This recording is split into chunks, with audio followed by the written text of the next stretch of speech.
uSathane usemndenini. So this is part 2 of ngafaka umamkhulu wami imimoya emibi. Sanibona guys, I hope niyaphila, ngiyaphila mina. So 2013 ngasitshela ukuthi ngizothandaza engathi ngiyahlanya, asikho isikhalo esibekelwe mina esiyophumelela. Ngoba umdala uyamuzwa wakho uma ethandaza ngokukholwa. Ngawubhala ku-matric ngaze ngaqeda, yize kwakukhona okungihluphayo kodwa ngazitshela ukuthi angeke ngibambezeleleke iminyaka izibe mibili ngilokhu ngenza igrade elilodwa, angeke. Ngawuphasa ku-matric, yize ngawuphasa kodwa hayi ngendlela engangifisa ngayo, kodwa ngabonga khona lokho. Ngoba umuntu uma ekuqondile usuke ekuqondile. So wonke uDisemba-ke wango-2013 ngangizizwe engathi ngiyafa, yonke lento ayingiphethe ayisibuyile. Isisu sami sasilokhu sikhula, ngingazi ukuthi kwenzakalani, ngaphenduka isilwane, amehlo aba yellow. Bonke abantu engangisondelene nabo baqala-ke bangiqhelela. Ngingesenamngani ngavele ngabona ukuthi shuthi ever sithi ngonyaka ozayo ngangithandaza ngicela ukuthi umdala akavele ngithathe ngoba lezi zinhlungu engizizwayo angisakwazi ukuzibekezelela. Umamkhulu-ke wayelokhu ezile njalo ezongibheka ukuthi nginjani. Okubuhlungu kakhulu ukuthi le nto ayisesiswini yayilokhu inyakaza, and yayinyakaza njalo ngo-9 ebusuku.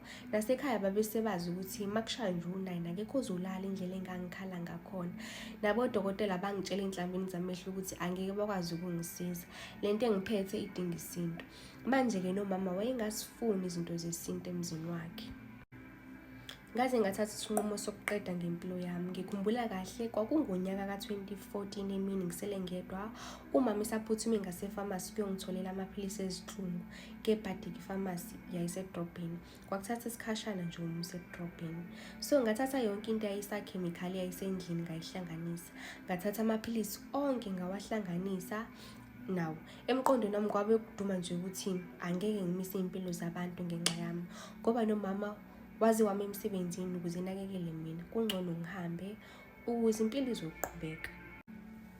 Ngabhala incwadi ethi, ngiyaxolisa mama, ukuthula nomusa makube phakathi kwenu la ekhaya. Ningalinge nikhathazeke ngami noma nibe nokuzisola. Ngivumeleni ngiphumule ngokuthula, le mpilo iyangihlula, ngiyanithanda. Ngase ngiphuza zonke izinto engangizixubile ngalala. Ukuthi kwenzakalani after ngifuna ukuqamba amanga angikhumbuli, kodwa kangingathi ngisephupheni elide ngoba ngaphupha umkhulu ozala umama ebukeka ekhathazekile ngami. Weza kimi wangibamba amahlombe wathi, mntanami, phindela ekhaya bakulindele, le ndlela oyikhethile akusiyiyo. Ngaphaphama kanjalo, nakhona ngiphaphama ngisesibhedlela ngifaka ama-drip, ngaphaphamela emehlweni kamama nomamkhulu. Wavele wakhala umama wathi, kodwa mntanami ungenzani? Ngathi ngizama ukukhuluma, lavele langaphuma izwi, zavele zazihlela izinyembezi. Ngahlala u-3 days esibhedlela, base bengikhipha bethi imibhede igcwele kumele ngidedele abanye, kade ngifikile mina. Sahamba-ke saya ekhaya nomama nomamkhulu, bangilanda nginjalo ngingalaphekanga. Uma sifika ekhaya ngahlala nomama phansi ngamcela ukuthi ngicela ngise kumuntu obonayo ukuze ezokwazi ukungibonela ukuthi kahle kahle nginani.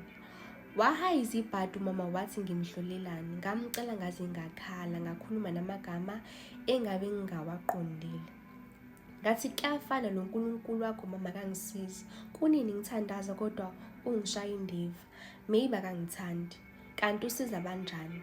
Mama ngiyacela uma sihluleka kulokhu noma ungangiyeka ngife kube kanye angeke ngikusole. Wathi umamkhulu, iqinisile ingane dadewethu kade idlule ebunzimeni, awukuyise kumuntu mhlambe ingasizakala. Umama wathi ngizoqala kuphi nje kodwa mntaka mama ngoba ngingazi kwamuntu oyi-1 nje kuphuza umama.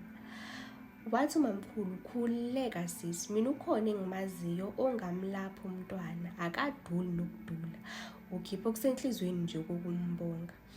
Ephefumulela phezulu umama wathi, Jehova uzungixolela. Kulungile sisi, bengicela ungiphelezela kuye kusasa ekuseni.